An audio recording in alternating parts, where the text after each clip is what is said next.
Hi everyone, and welcome along to today's video. I had a mail from Richard who says to me, what are my thoughts on the Drayton self-balancing radiator valve? That's a bit of a mouthful, isn't it? Yeah. Now we all know the problems when it comes to system balancing, when we obviously have to use the lock shield to balance the system.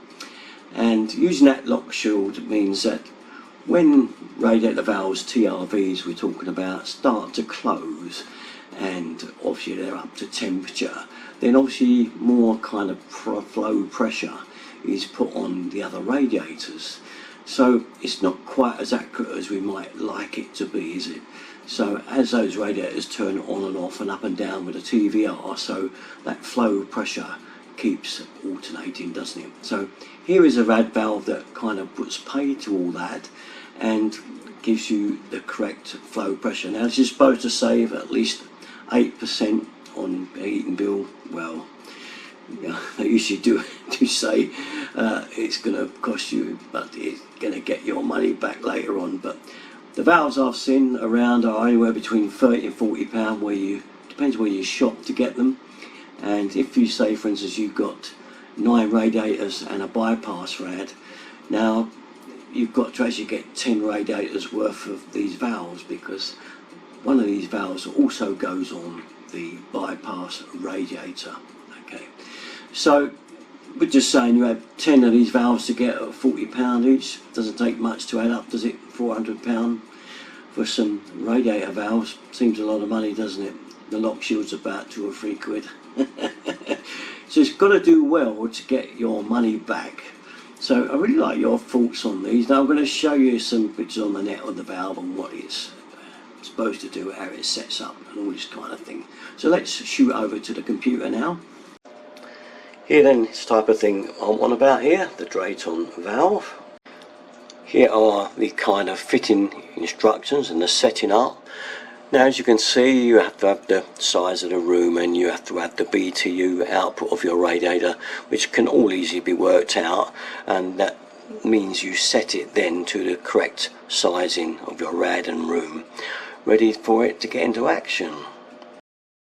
The actual valve head shown, and you get the commissioning position there, and there's a lots of settings on the dial there that you kind of set to your BTU output, the rad and the actual size of the room, etc. And you've got to get that all set nicely up. Fairly easy to do, and there's a lot there about the considerations on balancing. So what are these things all about really?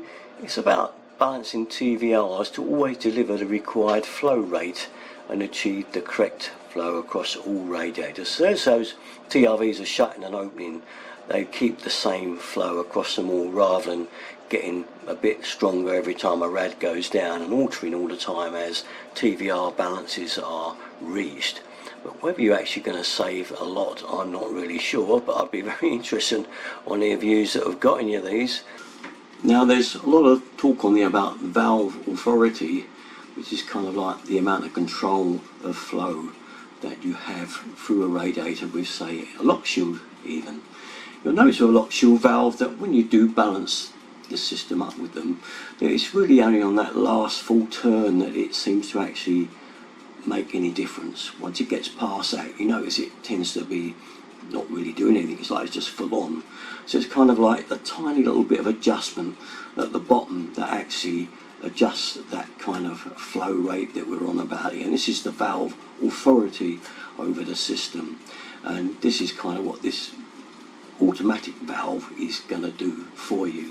So as I said before, I'd be very interested if any of you have got these fitted, and if you've noticed any difference, and any of you plumbers out there, what you obviously got your own opinion on. I'm sure you'll get back to me on it. Okay, well that's all. Just been asked about it, and I thought I'd throw it out there, and you can all have a rumble and chuck your comments in the bottom under this video. Okay, thanks guys for watching, and till the next one, bye bye.